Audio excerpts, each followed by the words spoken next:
स्वागत है आप सभी का हिंदी की दवाई आरो यारो के लिए साप्ताहिक श्रृंखला का छठा भाग।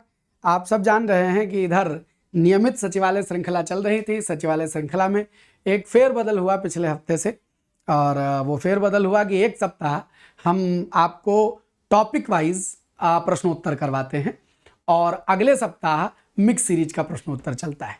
तो पिछला सप्ताह टॉपिक वाइज गया था, आने वाला सप्ताह फिर से आपको टॉपिक वाइज प्रश्नोत्तरी मिलेगी, और इस सप्ताह हम आपको मिक्स श्रृंखला के अंदर मिल रहे हैं।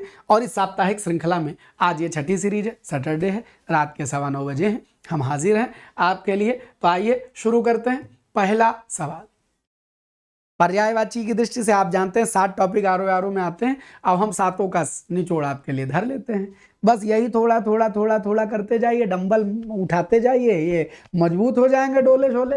परीक्षा वाले दिन जाओ, मजा आ जाएगा पेपर देके। टेंशन थोड़े नहीं लेनी है। अच्छा तो बताइए, आराती का पर्यायवाची क्या है? तो देखिए, बड़ा गजब शब्द है। एक शब्द है आरती, एक शब्द है आरती, और एक शब्द है आराती। एकदम मिलता जुलता खेला है। हाँ तो सुनो, आराती का जो पर्यायवाची होता है वो होता है शत्रु, दुश्मन। और ये हमने कई बार सुनाया है। श्याम नारायण पांडे जय हनुमान में कहते हैं, ज्वल ललाट पर अदम्य तेज वर्तमान था, प्रचंड मान भंग जन्य क्रोध वर्धमान था। लंका जला रहे हनुमान जी।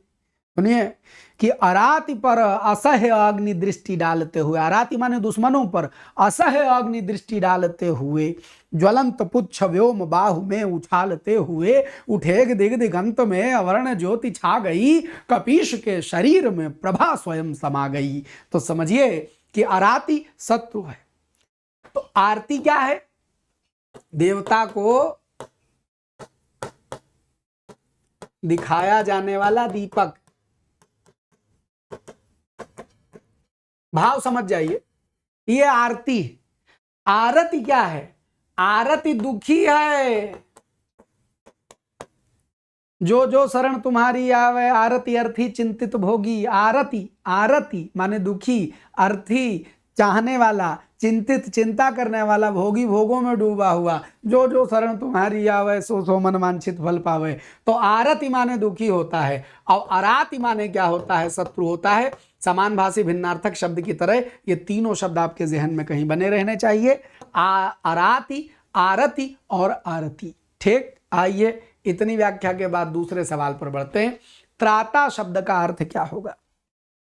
त्राता शब्द का अर्थ क्या होगा? डराने वाला, यज्ञ करवाने वाला, युद्ध करवाने वाला, मुक्ति देने वाला। तो इसका उत्तर डराने वाला नहीं होगा भाई। त्रास माने भय या डर होता है, लेकिन यहां त्रासद थोड़े लिखा है, यहां तो त्राता लिखा है। त्राता माने त्राण करने वाला। सुरत त्राता, देवताओं को त्राण देने वाले, मुक्ति देने वाले, संकट से छुड़ाने वाले को त्राता बोलते हैं। युद्ध करवाने वाले के लिए कोई शब्द नहीं होता। हाँ, यज्ञ करवाने वाले के लिए ऋत्विज शब्द जरूर होता है। ऋत्विज यज्ञ करवाने वाले को बोलते हैं। और ये क्या हुआ? मुक्ति देने वाला। मुक्ति देने वाला त्राता कहा जाए। सूरत त्राता, देवताओं को मुक्ति देने वाले। भयत त्राता, भय से मुक्ति देने वाले। तो त्राता माने मुक्ति देने वाले, संकट से छुड़ाने वाले। तीसरा सवाल है, निम्नलिखित में से चतुष्पद किसका तत्सम है? ध्यान से सवाल पढ़ना, सवाल एकदम सही लिखा है। चतुष्पद किसका तत्सम है? चतुष्पद किसका तत्सम है? तो भाई अगर चतुष्पद किसका तत्सम है ये पकड़ा जाए तो पता चलता है कि चतुष्कोण माने चौकोन, चौकोना चौकोन। चतुष्पादिका चौकी, ये तो दोनों तत्सम दिए हैं। चतुष्पद स्वयं तत्सम है। पूछा जा रहा है किसका तत्सम है, अर्थात तद्भव शब्द बताना है। तो चौपाया का तत्सम है चतुष्पद, चौपाया का तत्सम है चतुष्पद। और चतुष्पादिका चौकी, ये जोड़ा बन गया। चौपाया का तत्सम है चतुष्पद। सवाल की भाषा कभी कभी एग्जाम में टेंशन दे देती है, तो भाषा भी पढ़ना सीखिए। आइए अगले सवाल पर बढ़ते हैं। पांचवा शब्द, अगला सवाल विशेषण का पढ़ा हुआ सवाल। पांचवा किस प्रकार का शब्द है? समुदाय का बोध करवाता है, आवृत्ति का बोध करवाता है, गणना का बोध करवाता है, क्रम का बोध करवाता है। याद हो गया है मास्टर साहब। गिनती बोलो इस तरह कि क्या पता चले, वो पांचवा लड़का है, वो चौथा है, वो दूसरा है, वो तीसरा है, तो क्या बता रहे हो? झुंड बता रहे हो कि कोई आवृत्ति बता रहे हो कि गणना बता रहे हो, क्या बता रहे हो? क्रम बता रहे हो गुरु, सीक्वेंस बता रहे, क्रमवाचक। गणना क्या होती है? 1 2 3 4 5 6 7 8 9 10। आवृत्ति क्या होती? याद हो गया होगा अभ्यास करते करते, 2 गुना 3 गुना 4 गुना 5 गुना 6 गुना। समुदाय क्या होता है? दोनों ने किया, दोनों, तीनों, चारों, पांचों, ठीक। तो याद रखिएगा क्रमवाचक जो है वो पांचवा हो जाएगा। अगले सवाल पर, इन शब्दों में विशेष से कौन है? विशेष से समझते हैं ना, जो विशेषण न हो जी, तो विशेषण न हो अर्थात क्या हो? संज्ञा हो। तो विशेषण न हो तो इसमें से जितने विशेषण मिले उनको खारिज करिए। नैदानिक, इक लगा हुआ है, निदान से संबंधित, नैदानिक निदान से संबंधित, क्या हो जाएगा जी? विशेषण हो गया, ठीक। जैसे टीचिंग वाले बच्चे नैदानिक शिक्षण, औपचारिक शिक्षण, तो ये सब बनता है एडजेक्टिव की ना, ईक लगाओ तो एडजेक्टिव बन जाता है। ये तो तुम्हारी खोपड़ी में जा चुका है। औपचारिक भी एडजेक्टिव हो गया, आश्रित व्यक्ति ये भी एडजेक्टिव हो गया। अध्याय माने क्या? चैप्टर, पाठ। तो अध्याय शब्द किसी की विशेषता थोड़े ना बताएगा, कोई अध्याय की बतावे तो अध्याय एक्सेप्ट कर लेगा। तो अध्याय विशेष से है जिसकी विशेषता बताई जा सकती है, लेकिन अध्याय किसी की विशेषता नहीं बताएगा, इसलिए उत्तर क्या हो जाएगा? अध्याय हो जाएगा। छठे सवाल पर बढ़ते हैं। पुलोमा का पर्यायवाची, अब तो खानदान वानदान देवताओं के मालूम हो गए हैं, कौन किन के पति हैं, कौन किन की पत्नी है, कौन किन के पुत्र हैं। अगर आप संगत कर रहे हैं तो धीरे धीरे ये अंदाजा हो ही गया है। तो पुलोमा किसका पर्यायवाची है बताना है। संग संग ये भी बताता चलूँ कि ये एक प्रीमियर क्लास है, that mean I have recorded for you. हमने आपके लिए खड़े होकर पहले रिकॉर्ड कर लिया और इस समय आप देख रहे हैं। बट ये मत समझिए कि आप पर नज़र नहीं हो, ये सोचना गलत है कि तुम पर नज़र नहीं। मशरूफ हम बहुत हैं मगर बेखबर नहीं। कमेंट में आज हम ही हैं साथ साथ। देख रहे हैं कित्तुक भी कित्तुक सी चल रहा है।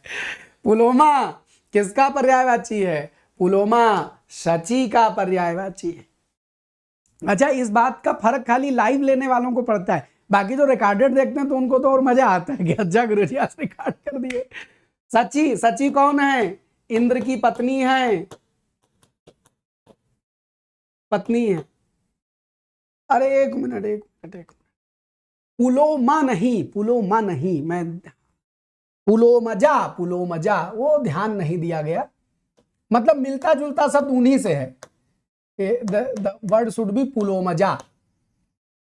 पुलोमा तो इंद्र के ससुर हैं, इंद्र के ससुर हैं पुलोमा।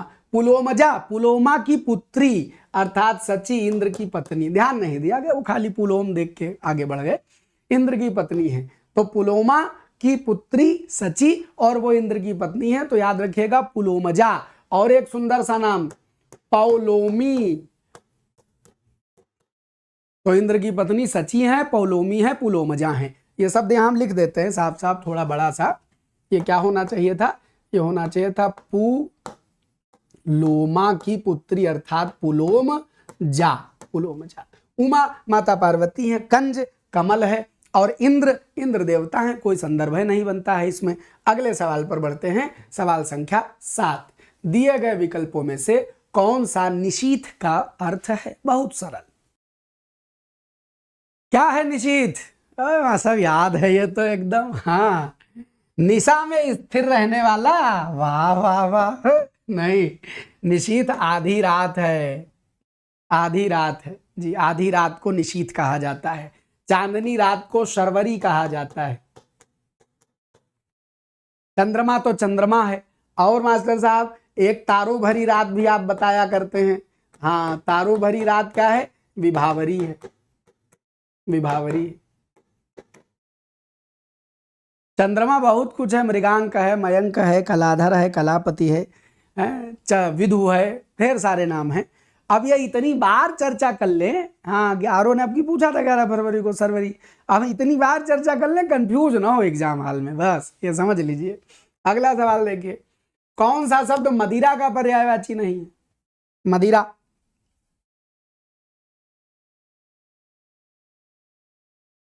अब तो दो चार शब्द तो मिलते जुलते रहते हैं हमारे साहब। मदिरा क्या है? मदिरा शराब है। वरुण समुद्र मंथन से निकली थी तो वरुण से जन्मी अर्थात वारुणी कही जाती है। हाला, हरिवंश राय बच्चन ने मधुहाला मधुशाला लिख लिख के सब बता डाला, हाला। मध्विजा कहते हैं।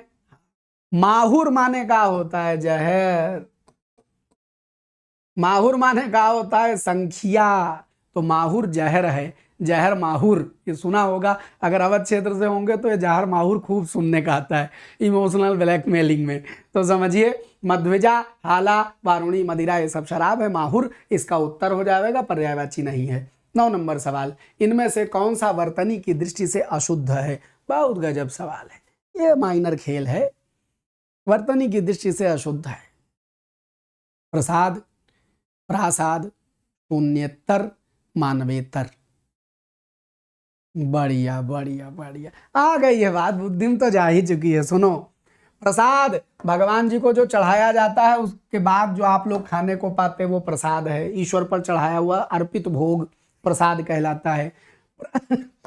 प्रासाद महल होता है, ये भी वर्तनी के हिसाब से सही है, इसमें कोई गलती नहीं है। और शून्येतर और मानवेतर, तो सुनो मानवेतर सही है, गलत क्या है? शून्येतर। क्यों गलत है? यहां पर एक कंसेप्ट सीखने की जरूरत है। कंसेप्ट ये है कि जब हम शब्द लिखते हैं इतर, इतर का मतलब होता है के अलावा, इतर का मतलब के अलावा। तो अगर हम कहें, क्या कहें, हम कहें मानवेतर, तो मानव धन इतर, संधि कौन सी बनी? गुण, तो मानवेतर माने मनुष्य के अलावा, मानवेतर। ऐसे ही हम कहें शून्य धन इतर, तो शब्द क्या बनेगा? शून्येतर। ये डबलता नहीं है, पीछे यही गड़बड़ थी। यहां देखो आधाता डेढ़ता लिखा हुआ है, डेढ़ता नहीं होगा, इतर नहीं है ये, इतर है, इतर नहीं है ये, इतर है। इसीलिए तो शून्येतर माने नॉन जीरो, जो शून्य ना हो, शून्य के अलावा, शून्य के अलावा। अगर हम आपसे कहते हैं पाठ्येतर माने पढ़ाई लिखाई के अलावा, अगर हम आपसे कहते हैं कथा इतर, कथेतर माने कहानियों के अलावा। हिंदी साहित्य के छात्र छात्र जानते हैं, आपसे पूछा जाता है विधा कथेतर साहित्य पर चर्चा करिए, माने जो कथा के अलावा साहित्य हो उस पर चर्चा करिए। तो इस तरह इतर लगाने से के अलावा का भाव बन जाता है। इसी में एक शब्द देखिए, शिक्षणेतर का खूब प्रयोग होता है। शिक्षणेतर माने शिक्षण के अलावा, जैसे स्कूल में बच्चे खेल कूद करते हैं तो उनको क्या कहा जाता है? शिक्षणेतर का पाठ्य सामग्री कहा जाता है, माने पढ़ाई के अलावा जो चीजें हैं, या शिक्षणेतर कार्य मतलब पढ़ाई लिखाई के अलावा खेलना कूदना, ड्रामा कंपटीशन में भाग लेना, ये सब शिक्षणेतर गतिविधियां कहलाई जाती हैं। तो इतर माने के अलावा, तो शिक्षणेतर शिक्षण के अलावा, ये जोड़ा याद रखिएगा इतर बनाने का। तो ये इतर की वजह से गलत हो गया, बाकी तो सब सही लिखा है। प्रसाद भगवान को समर्पित भोग है, प्रासाद महल है, मानवेतर मनुष्य के अलावा है, शून्येतर गलत लिखा है, ये शून्येतर लिखा होता तो सही हो जाता।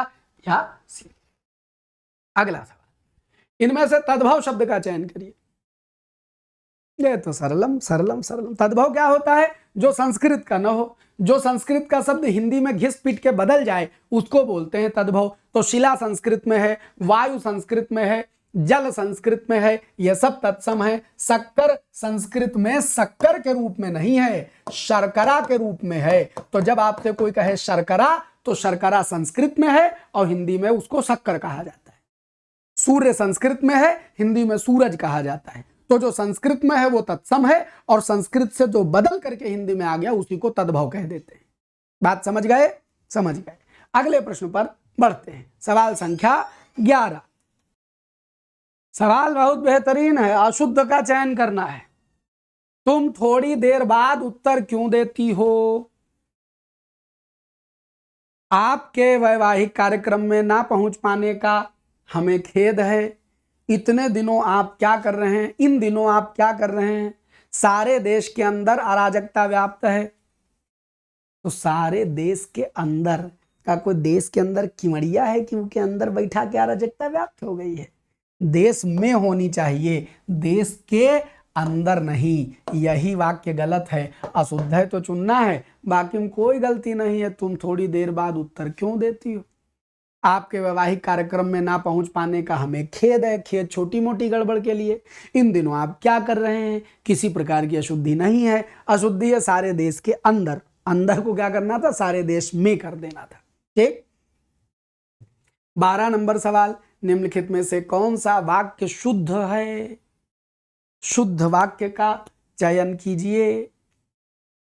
वह मेरी बात हंसी में टाल गया। यह कविता सुनकर आनंद की अनुभव हुआ। विद्यार्थियों का लक्ष्य विद्या प्राप्ति पर रखनी चाहिए। इन्हीं के ही बड़े भाई साहब अधिकार। जाओ यार, बच्चों वाला सवाल है, साफ गड़बड़ लिखे, सुन के लग रहा है गलत है। उत्तर क्या? ए सही है। वह मेरी बात हंसी में ठाल गया। आप जब बोलते हैं क्या, नहीं, अरे एक मैं का प्रयोग आ रहा था दिमाग में।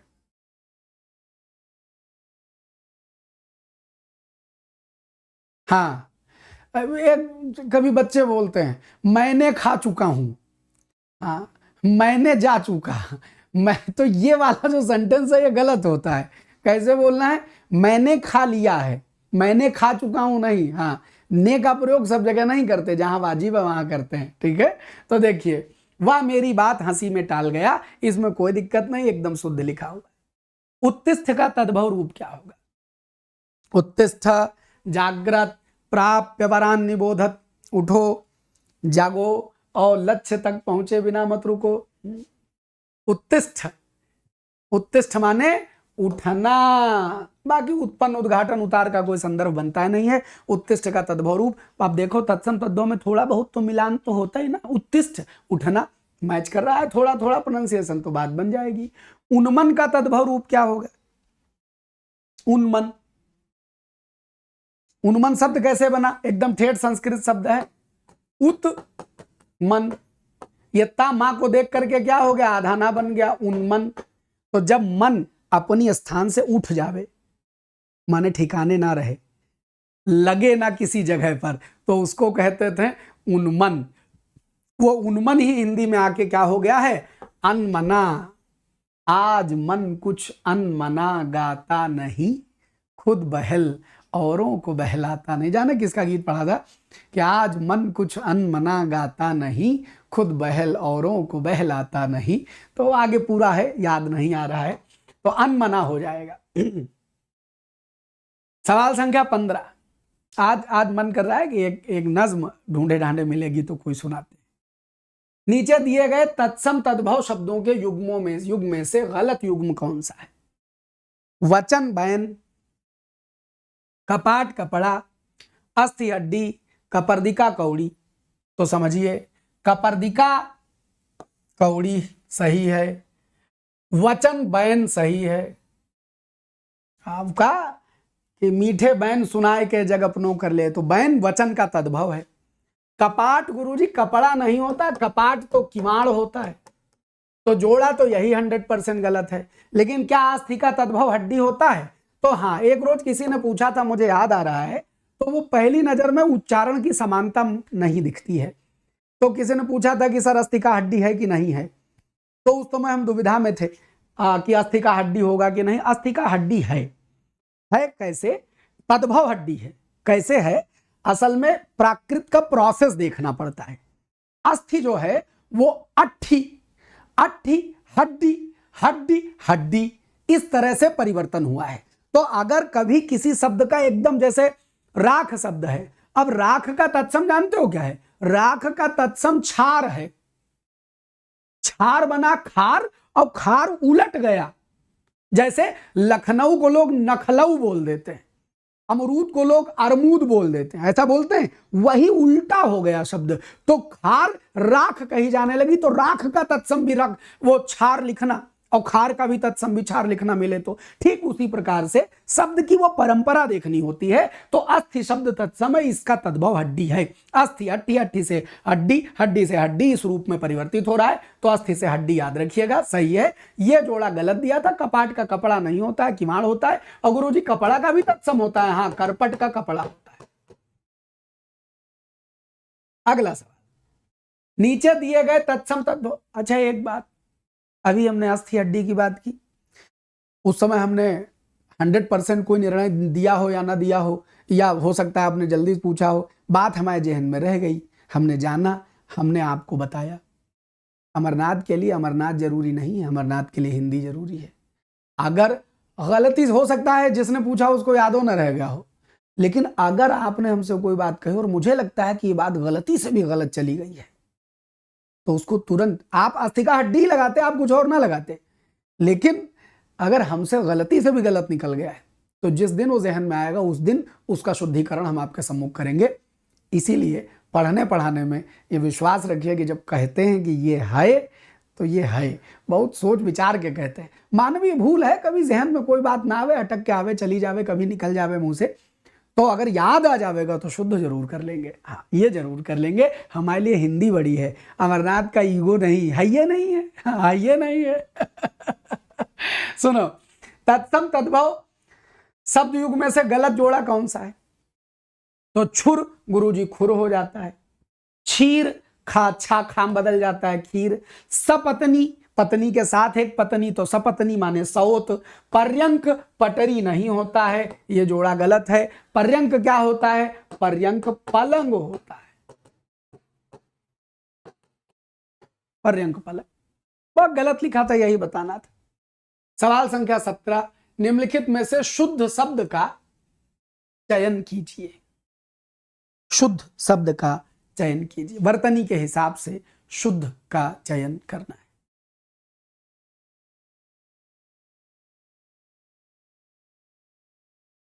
बहुत जबर सवाल ढूंढ के बनाए हैं कसम से, हाँ एकदम जीव कसमसा कर रह जा रहा होगा। खाली बिंदी का खेल है, इसीलिए अमरनाथ अंग्रेजी में शेर लिखे हैं, you can't even ignore a bindi, that is why it is Hindi. Bindi के खेल से शब्द में अशुद्धि, आपको चुनना क्या है? शुद्ध। तो सुनो, शुद्ध जब चुनेंगे तो ये जो लिखा है सोडा लिखा है, सोडा, ये नहीं होता है, सही शब्द होता है सोडा।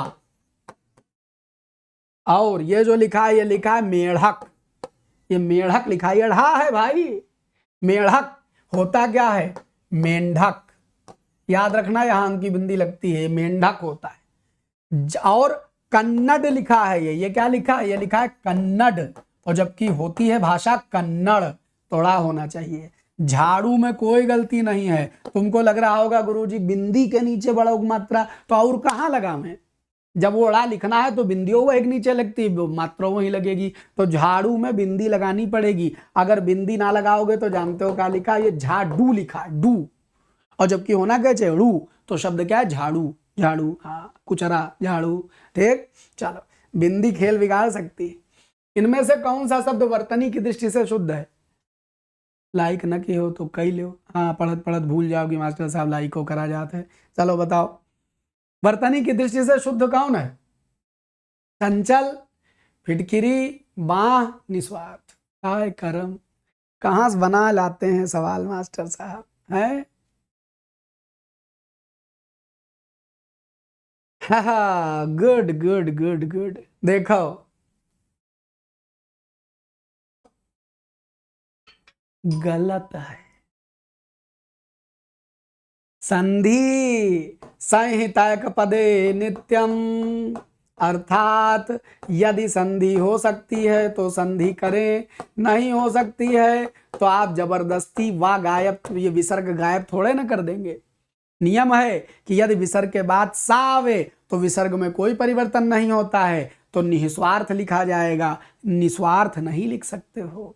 निःशब्द लिखा जाएगा, निशब्द नहीं लिख सकते हो। निःशुल्क लिखा जाएगा, निशुल्क नहीं लिख सकते हो। हाँ, ये अलग बात है कि आप निःशुल्क, निशब्द एक एक्स्ट्रा आधा सा लगा के लिख सकते हो, वो छूट है, लेकिन विसर्ग के साथ लिखिए। तो ये गलत है। बाह गलत है, क्योंकि चंद्र बिंदी होगी, ये बांग लिखा है, और जबकि हल्की सी नाक आएगी बांग। और चंचल गलत लिखा है, चंचल या तो अंकी बिंदी लगाओ या तुम्हारा बहुत दिल करे तो ऐसे लिख सकते हो, क्योंकि चा का अंतिम अक्षर इया होता है। ये दोनों सही हैं। और तुमको जो लग रहा था गलत, तुमको लगता है फिटकरी होता है, फिटकरी नहीं होता है, फिटकीरी होता है। रट लो कि कुछ फिटकरी में है, अलग है फिटकीरी, ठीक है, हाँ फिटकीरी होता है। चलो और 19 नंबर सवाल, इनमें से शुद्ध शब्द का चयन कीजिए। बहुत जबर सवाल है, शुद्ध शुद्ध का चयन करें।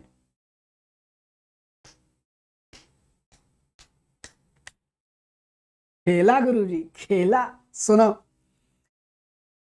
इसमें से शुद्ध शब्द डी नहीं है, सी भी नहीं है, बी भी नहीं है, ए है। बहुत प्यारा शब्द है, बड़ी गजब गजब व्याख्याएं निकलेंगी। पहले बाकियों को ठीक कर ले। सत इच्छा, आधा ता है तो आधा ता आधे दा में बदलेगा, आधे दा को छोटी की मात्रा मिलेगी तो ये शब्द बन जाएगा सदिच्छा। अगर ये ता आधा ना होता तो सदे कर देते, लेकिन वो तो आधा है तो नहीं बदलेगा, तब वो सदिच्छा बनेगा। संपृक्त ऐसे नहीं होता है, संपृक्त ऐसे होता है। संपृक्त माने संपर्क में आया हुआ, जुड़ा हुआ, मिला हुआ। परिव्रजक नहीं होता है, सही शब्द होता है परिव्राजक। आव्रजन एकदम सही लिखा है। व्रज माने होता है घूमना। व्रज का बेसिक मतलब होता है वह स्थान जहां पर गायें आदि विचरण करती हो, चरती हो, तो गायों के विचरण करने के स्थान को कहा जाता था व्रज। वही व्रज हम लोग तद्भव में ब्रज बोल देते हैं। तो भगवान कृष्ण व्रज क्षेत्र के निवासी हैं, जिसको हम अपनी बोलचाल, साधारण बोलचाल में क्या बोल देते हैं, ब्रज बोल देते हैं। तो यहां से वर्तनी शुद्धि का एक तगड़ा पैकेज बनता है। अगर आप कहते हैं व्रज, व्रज, तो यही व्रज क्या बन गया, ब्रज बन गया, ब्रज बन गया। तो आप बताइए, बोला जाता है, आम बोलचाल में ब्रज है, तो अब बताओ ब्रज भाषा कि ब्रिज भाषा? नहीं गुरुजी, ब्रिज गलत है, ब्रज सही, क्योंकि ब्रज से बना है। अब बताओ वर्तनी शुद्धि में ब्रजेश कि ब्रिजेश? तो जब ब्रिज ही नहीं है तो ब्रिजेश कैसे, ब्रजेश।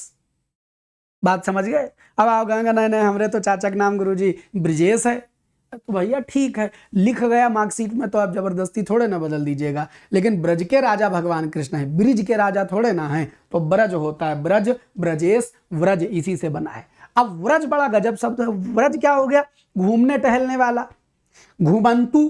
व्रज क्षेत्र माने घुमंतु क्षेत्र, गाय विचरण करे, तो धीरे धीरे मनुष्यों के विचरण के लिए आ गया। तो कोई आदमी जो खूब घूमे उसको व्राजक कहा जाने लगा।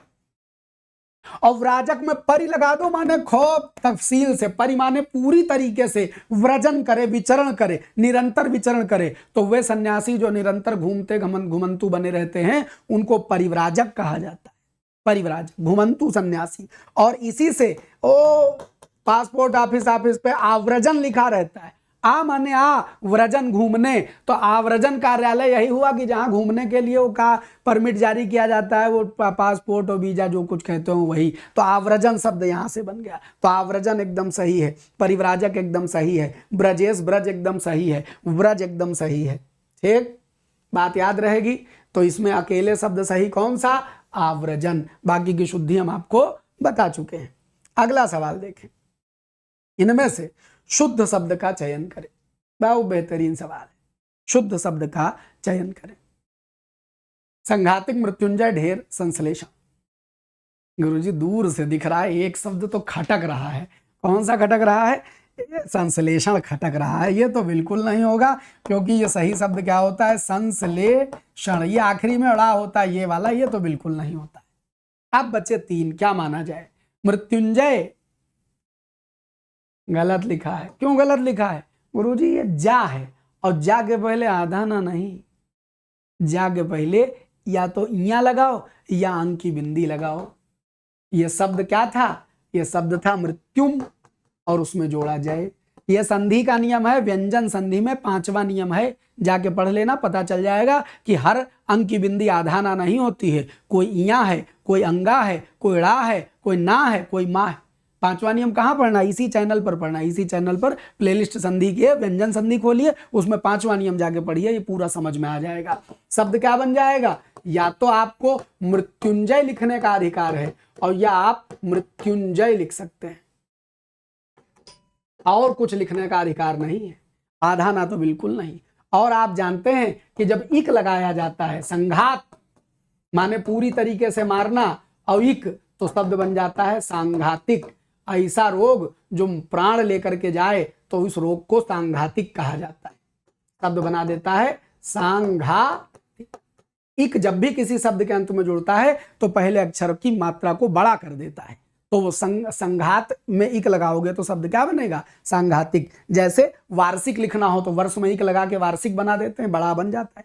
साप्ताहिक लिखना हो तो सप्ताह में कोई मात्रा नहीं है सा में, लेकिन जब इक लगाते हैं तो साप्ताहिक हो जाता है, उसी नियम से हो गया।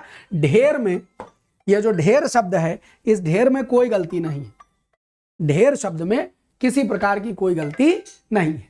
बात समझ गए? तो हम उम्मीद करते हैं कि ये बात और ये परिचर्चा समझ में आई होगी, और आज बस यात्रा को यहीं विराम देंगे और संडे छुट्टी मनाइए, मंडे को फिर मिलेंगे। और आज वादा किया है एक नज्म पढ़ेंगे, एक बड़ी प्यारी नज्म, जिया मोहिउद्दीन संभवतः पाकिस्तान के शायर हैं, इनकी बड़ी गजब बड़ी प्यारी नज्म मुझे मिली, तो हमारा मन किया कि आज हम इसको पढ़ दें आपके लिए। सुनिएगा, एकदम अलहदा अलग रंग की है नज्म कि आधिकारिक रूप से कक्षाएं समाप्त होती, जिनका सुनने का मन हो सुन सकते हैं, बाकी आज बस इतनी ही कक्षा है। हाँ, कमेंट में हम रिप्लाई कर रहे हैं, और बस इसको सुन लीजिए और विदा देते हैं। मैं अपने दिल की सब सच्चाइयों के साथ ये इकरार करता हूँ, मैं अपने दिल की सब सच्चाइयों के साथ ये इकरार करता हूँ, मैं तुमसे प्यार करता हूँ। मगर जो कह रहा हूँ मैं, बहुत मुमकिन है पूरे सच की आंच उससे न गुजरी हो। मेरे होठों पे जो लफ्ज़े मोहब्बत है, बहुत मुमकिन है वो मेरी ज़रूरत हो। अधूरी चाहते मेरी, अधूरी दास्तां मेरी, मेरे जज्बे अधूरे हैं, मेरी ख्वाहिश के पैमाने अधूरे हैं, मोहब्बत के मेरे होठों पे अफसाने अधूरे हैं, अधूरेपन की एक दुनिया मेरे चारों तरफ है, फिर भी अपने दिल की सब गहराइयों के साथ, सब सच्चाइयों के साथ मैं इकरार करता हूँ, मैं तुमसे प्यार करता हूँ, मैं तुमसे प्यार करता हूँ। जिया मोहिउद्दीन, इतनी प्यारी नज़्म लगी कि मैं अब तक 5 बार इसको पढ़ चुका हूँ, मुझे लगा मैं आपको ही सुना दूँ। तो आज का एपिसोड करेंगे इसी के साथ, यहीं खत्म, मुलाकात करेंगे सोमवार को। तब तक के लिए जय हिंद, खूब खुश रहे, मस्त रहे, बिंदास रहिए। इतवार आपको इसलिए मिलता है ताकि आप रिवाइज कर लें, कोई क्लास छूट गई हो हफ्ते भर में वो देख लें, कोई पुराना वीडियो देखने का मन करे वो देख लें, कोई स्ट्रेटजी रणनीति देखने का मन करे तो वो देख लें, तो ये सब कर लिया करें। बहुत बहुत धन्यवाद, खूब खुश रहिए, मस्त रहिए, बिंदास रहिए, ईश्वर सदा सुखी रखें, आनंदित रहिए।